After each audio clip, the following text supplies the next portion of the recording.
fresh out the oven.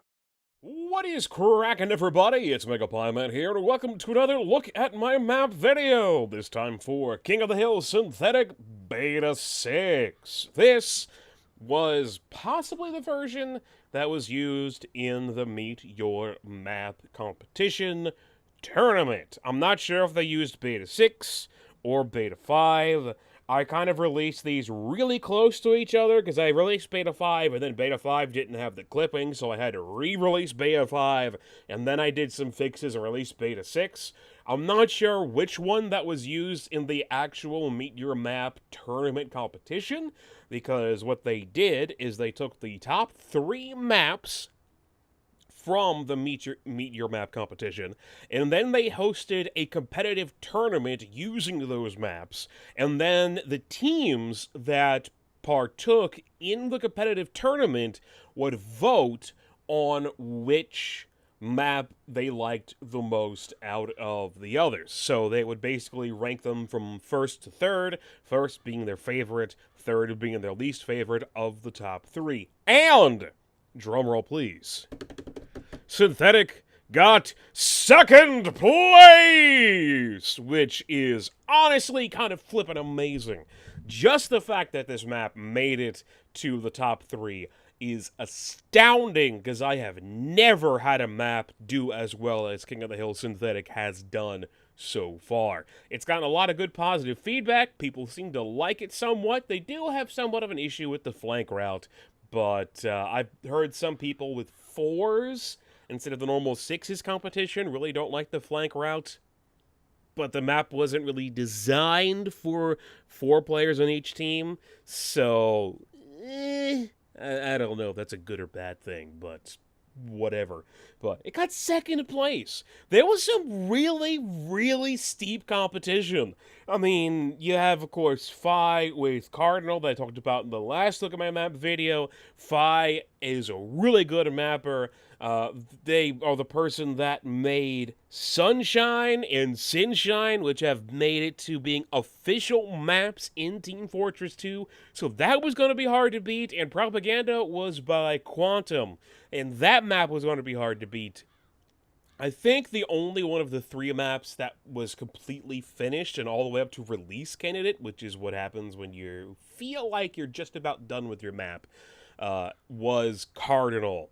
Synthetic isn't there yet, but it's getting there. And I don't think that Propaganda was there quite yet. But it is kind of cool that not only is Synthetic the only King of the Hill map that made it to the top 3, it did make it in second place. People have quite an assumption of competitive players that they only like 5 CP. But then again, King of the Hill, second place, which is awesome. And because it did so well in this competition, that does mean there's the possibility that it may get more competitive play and get out there a little bit more, which is good, because once this map hits RC, I am putting it up on the Steam Workshop so people can vote on it, and maybe someday we can see King of the Hill Synthetic in the official game. That would be freaking sweet.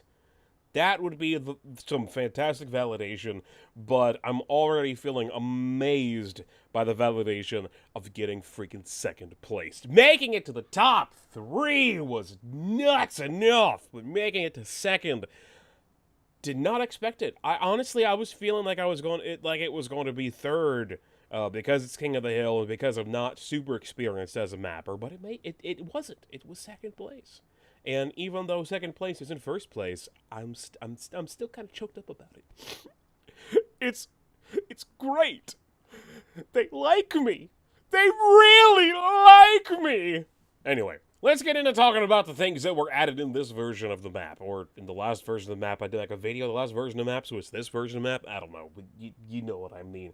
Okay, mainly, there is now a 3D skybox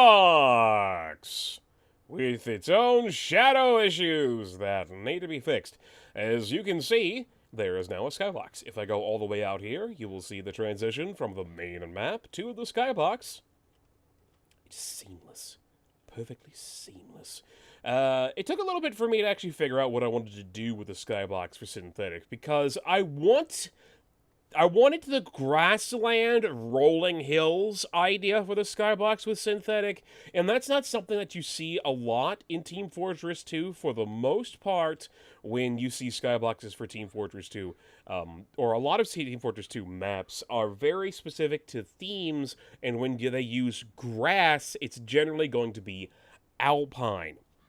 And a lot of competitive maps are alpine because that is what the competitive community likes, because that works better with coloring. They don't like things like desert, and they don't like things like winter with snow because of how the colors kind of mix together of players and the background. They like their green grass, but I didn't want to do alpine because pretty much all of the green grass maps are always alpine. I wanted to do something different. I wanted to do grasslands, rolling hills kind of a thing, and I think I was able to actually pull it off. For not having a crap ton of experience when it comes to making skyboxes, I think I did a pretty good job. I did take some inspiration from skyboxes from maps like Harvest, taking a look at what they did, took a look at what Two Fort did, took a look at what Hydro did, took a look at what a lot of maps did. I don't know what that shadow is. That shadow is kind of weird. But as you can see all the way over here, there is the skybox all the way over here. If you don't know what a skybox is a 1/16th scale geometry, basically, that is then used by an entity called a sky camera to be blown up to be the appropriate size to fit the rest of the map. So, oh, I got an item. I don't know what that item was, but I just heard the ding sound that I got an item at TF2. Okay, interesting. But yeah, all of this stuff is really tiny, so it is not much on the render, but then it is blown up to be map size in the main map. And the main thing you want to do with the skybox is you want to have it look that when players look out into it, they don't see an end of a map. And if they do, then that's a problem. The main thing that I try to do with the skybox is I really dislike when players can see these, which are sky cards. They're literally just flat cards that are thrown in the skybox. I really dislike when players are able to see those extremely easily from inside the map. So I tried to make a very large skybox. So if you're sitting in the map and you look out at any place here, then you will not be able to see. Well, you can't see anything over there because it's all blocked by geometry. But you won't really be able to see where the skybox necessarily ends. It'll more fade out into fog. And I think I was able to pull that off decently well, with the geometry being in the way and how far back it is. The only place that you really get to see very, very far into the skybox is here. And I think I did a decent job covering it up with not only that big rock right there, but also some trees in the background, which are actually Half-Life 2 props. Using Half-Life 2 props in Team Fortress 2 can be okay, as long as it's not super obvious. I don't know if that's super obvious and it fits. You may edit the skybox a little bit for Beta 7. We'll have to see what feedback I get on it, but it came out pretty well. Another addition to this is this silo prop. This was actually made by a mapper named Huddy, and Huddy created this silo prop originally for their map CP Mist, which was in the Meet Your Map competition. It did not make it to the top 3, but Huddy was kind enough to allow me to use this silo prop in place of the brush silos that I had, and it looks pretty good. You'll also notice that that cable is kind of moving back and forth. That's because I added wind to the map. So now there's gusts of wind like there are in real life. Also, the clouds, if you look very, very carefully at them, you'll notice that they are actually moving.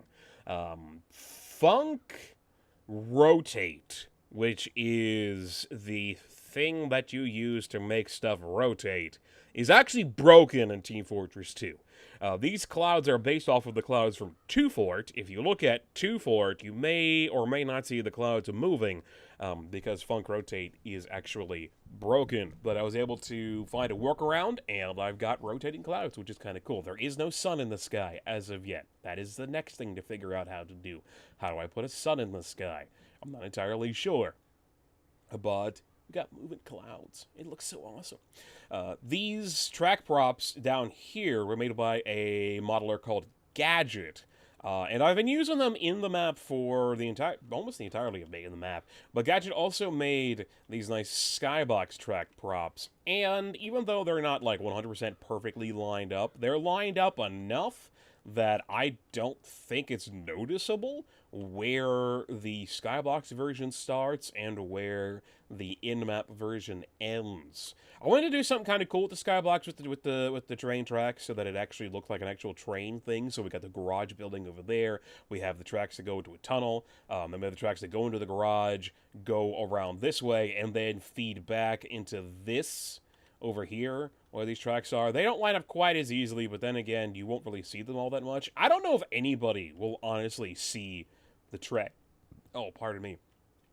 Will honestly see the tracks over here, which is why I didn't really do much when it came to when those tracks just kind of went out of the map, because I think all of this geometry here is going to be blocking it.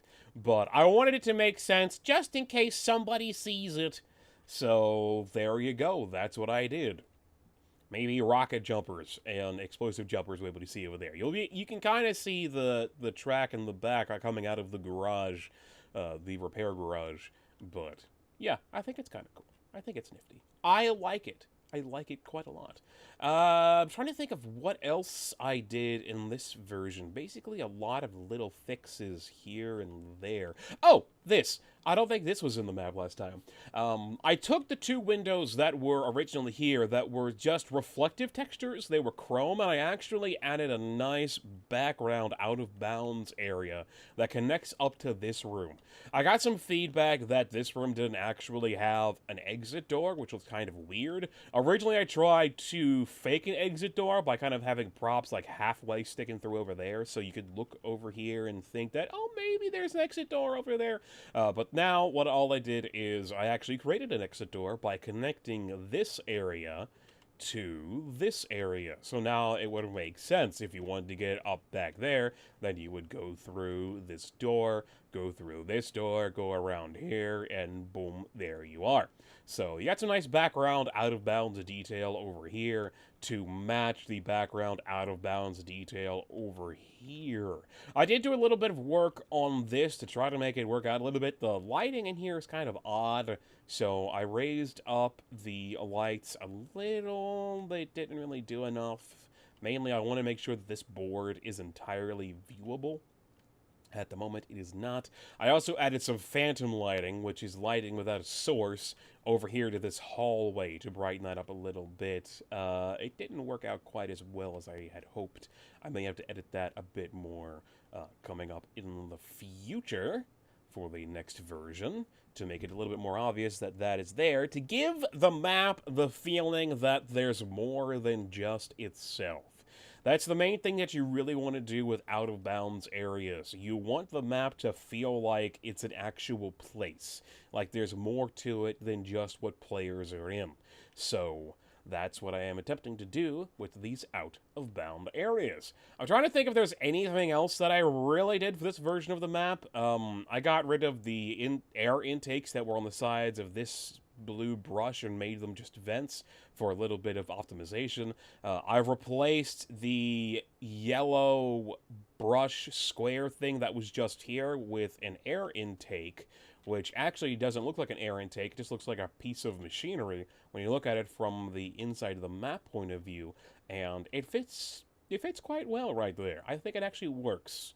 If you look at it up close and personal, you can see that it is what it actually is, an air intake and not just a piece of piping machinery or whatever, what have you. But from inside the map, it does the job. It does the job. And over here, I did the same thing by getting rid of the yellow brush that I had, and I put this little junction box in there, just to try to make things a bit more sensible. There's still this yellow brush here. I may change that to be something else. I'm not entirely sure. But it looks better with it being a prop that's a bit more detailed and interesting than just, it's a flat yellow square block thing. So, I don't know what I want to do about that as of yet, if I'm able to do anything about it. But, you know, I like it.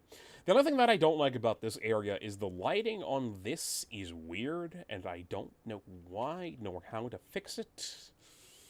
Ugh. And I got some shadows to fix as well, and some clipping issues possibly. And then, of course, optimization. There's always optimization to be done. Always more optimization. I think I did do a good job, though, with the detailing of this map. And mainly, I think I did a pretty decent job of being able to use this forklift from Mercenary Park and hide the Yeti Park sign to where it makes sense. The Yeti Park symbol is hidden behind that container right there.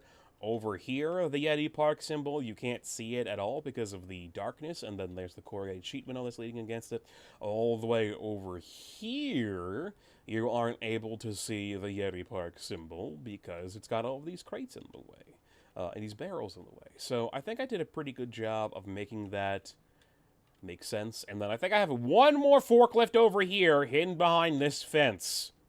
So, unfortunately, in order to use the forklift, I have to hide behind stuff. But I think I was able to do a good enough job that it makes sense for the things that it's hidden behind. I also moved these out of bounds. Originally, they were over here, and I moved them over there, and then deleted them from the other side. They're clipping through the wall! That needs fixed. But the reason why I did that is because I got some feedback of people thinking that they could jump on that and then jump out of them over this fence when they couldn't, and they were kind of a little confused about that. So I moved them out there. I basically switched the position of the light and the spools. So, yeah, there you go. You got some more detailing there for you. I'm really happy with how this building turned out, because this building is entirely in the skybox. But it does a good job of being a transition by blocking the real transition. The only place that you really can see much of a transition is here from the main map to the skybox, and that's because of this stupid shadow thing, and I don't know what's going on with that or how to fix it, but, you know, I'll figure something out, even if I have to just put, like, a building there or some such nonsense. Expand the building to cover that up, maybe. I don't know. Anyway, that's about it for this look at my map at Beta 6. What is that? What is that? What is that? That is sticking through the top of the roof! Video games. I'm turning into a perfectionist, and it's kind of a good thing and kind of an annoying thing. Anyway, I'll see you guys next time for Beta 7. I don't think I'm going to release this video, even though the competition is over. I don't want to release this video until I'm able to put out my next Quick Peek video, which should be about a game called Raid World War II. Way to date the video, Megapie Man. Well, thank you, Megapie Man. I do the best that I can. But I want to get another Quick Peek video out before putting another Look at My Map video out, because I've been putting a lot of time and effort into this map, which is a good thing, because I got second place, but is a bad thing, because it means I haven't put any time and effort into making any of the Quick Peek videos. Well, I have put time and effort into it, I just haven't had as much time to put into it to get an actual Quick Peek video done, so it's not all Look at My Map videos. So I'm going to put time into trying to do that, as well as some other things I'm working on that may release soon. That needs fixed. Does that need fixed? Is that supposed to be like that? That's supposed to be like that. Yes. Why did I think that needed to be fixed? I'm not entirely sure. It looked a little bit off. Yeah, this makes sense. You have that color going around this way, and you have that color going around that way. Yeah, that works, I think. It's a good buffer between the red brick and the blue concrete, I think. I'm not sure. I don't know. I'm trying here. I'm not a color theorist. I'm just a dude trying to figure out how to map. bear with me, ladies and gentlemen. Thanks for watching. I'm MegaPieMan PhD. Stay tuned for more stuff coming up in the future, be it mapping or not. Thanks for watching, and I will talk to you guys later. Ciao. What is this shadow? Video games.